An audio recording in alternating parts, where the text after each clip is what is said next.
এটা আমি কিন্তু গোপন রেখেছিলাম। সময় চলছে মন্দির আর মাতাজি বাবাজিরা ব্যাপকভাবে ব্যবসা করছে মন্দির আর ঠাকুরের আড়ালে।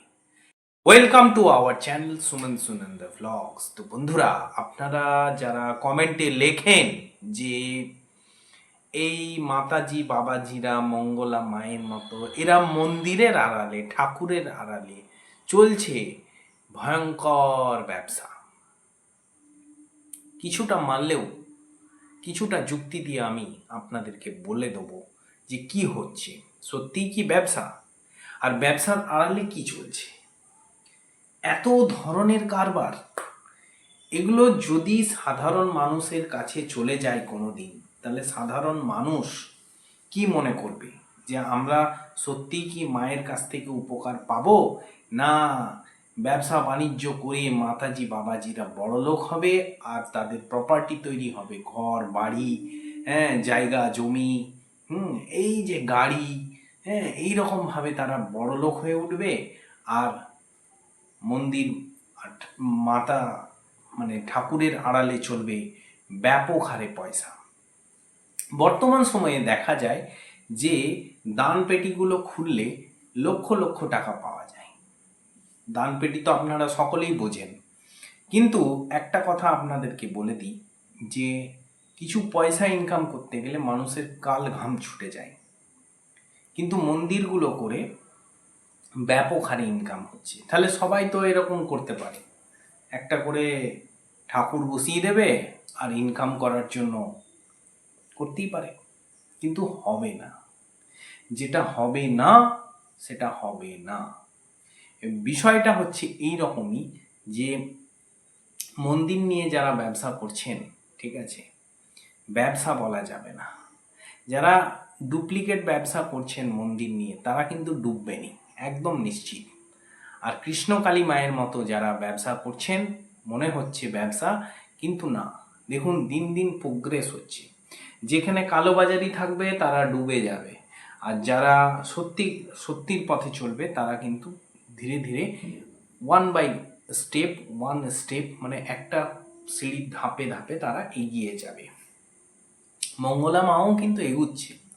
তাহলে আপনারা যারা বলছেন এগুলো ব্যবসা, ভয়ঙ্কর ব্যবসা চলছে মন্দিরের আড়ালে, তারা বুঝে নিন যে হ্যাঁ এটা ব্যবসা না সত্যিকারেই মায়ের সেবা চলছে। দেখুন একটা কথা বলি, দেখার দৃষ্টিভঙ্গি অনেক রকম হতে পারে, ঠিক আছে। আম গাছে আপনাদেরকে বললো ওইখানে কি আছে, বললো আম গাছ আছে, আম গাছে আমও আছে সেটাও দেখতে হবে, শুধু গাছটা দেখলে হবে না।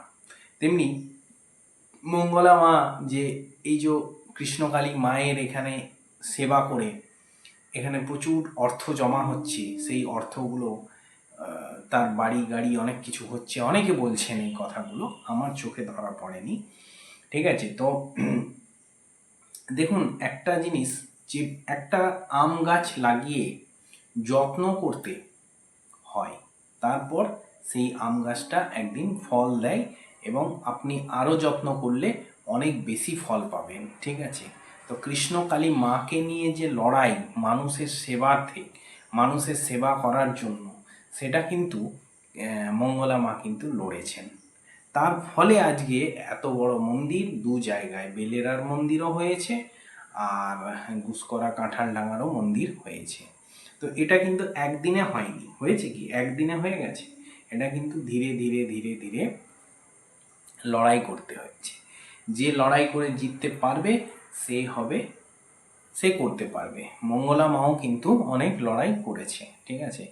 এটা কিন্তু আপনাদের ভাবলে হবে না যে হট করেই কিছু হয়ে যায়। আর যারা মন্দির বা ঠাকুরের নামে ব্যবসা করছে তারা কিন্তু অনেকেই ডুবে গেছে, উঠতে পারেনি, মায়ের আশীর্বাদ নেই। আর একটা মাথায় রাখবেন যে ভগবানকে নিয়ে ব্যবসা হয় না, ভগবানকে নিয়ে ব্যবসা হয় না, ঠিক আছে। যারা ভগবানকে নিয়ে ব্যবসা করছে তারা কিন্তু ডুবছে, আর যারা ভগবানকে নিয়ে ব্যবসা করছে না, যারা সত্যিকারে মানুষের সেবার জন্য ভগবানকে আহ্বান করছে এবং মানুষের সেবার্থে নিজেকে উৎসর্গ করছে, তারা কিন্তু এগোচ্ছে। আজকে দুনিয়ায় যত দেখুন না কেন আপনারা, যত মন্দিরই দেখুন, আজকে পুরীর মন্দিরেও বিগ্রহকে অ্যাটাক করা হয়েছে, পুরীর মন্দিরে অনেকবার অ্যাটাক করা হয়েছে, সোমনাথ মন্দিরে অনেকবার অ্যাটাক হয়েছে, কিন্তু মন্দিরগুলো কি শেষ করতে পেরেছে? তো মঙ্গলা মা যে কলিযুগে এসে যে এত বড় সেবাদান করছে, ঠিক আছে, মঙ্গলা মাকেও কিন্তু কেউ দমাতে পারেনি। এতবার অ্যাটাক হলো, মন্দির প্রথমবারে তো ইসলামাবাদের মন্দির ভেঙেই দিল, কিন্তু দমাতে কি পারলো? পারলো তো না, তাই তো। সেই জন্য আমি একটা কথা বলবো, যে যে কথাগুলো আপনারা বলবেন সেগুলো আপনারা ভেবেচিন্তে বলুন, ঠিক আছে।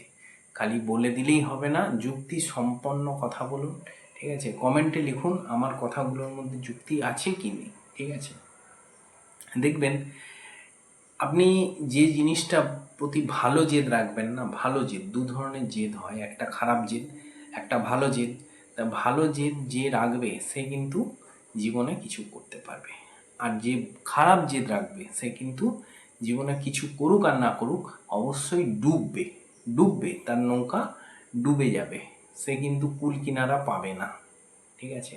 তো আগে দেখতে থাকুন, মঙ্গলা মা যদি সত্যি ফেক হয়, কৃষ্ণকালী মায়ের নাম গান করে যদি শুধু পয়সাই কামাতে এসেছে, তাহলে অবশ্যই মঙ্গলা মায়ের নৌকা কিন্তু একদিন না একদিন ডুবে যাবে। আর যদি সত্যিই ভালো করার জন্য এসেছে, তাহলে কিন্তু সেই নৌকা চলতে চলতে চলতে একদিন কিন্তু বিরাট জায়গা দখল করবে এবং মানুষের মনে পৌঁছে যাবে। আজকে শুধু কৃষ্ণকালী বলে নয়, আজকের দিনে অনেক জায়গাতেই এইরকম মায়ের নামে ব্যবসা চলছে কিনা আমি ঠিক বলতে পারবো না, কিন্তু এরকম অনেক জায়গাতেই হচ্ছে এবং তারা অনেকে সফল, অনেকে অসফল, ঠিক আছে। যারা সফল হয়েছে তারা কিন্তু কিছুটা হলেও সত্যির মার্গে চলছেন, ঠিক আছে। পয়সা সবার দরকার, ঠিক আছে।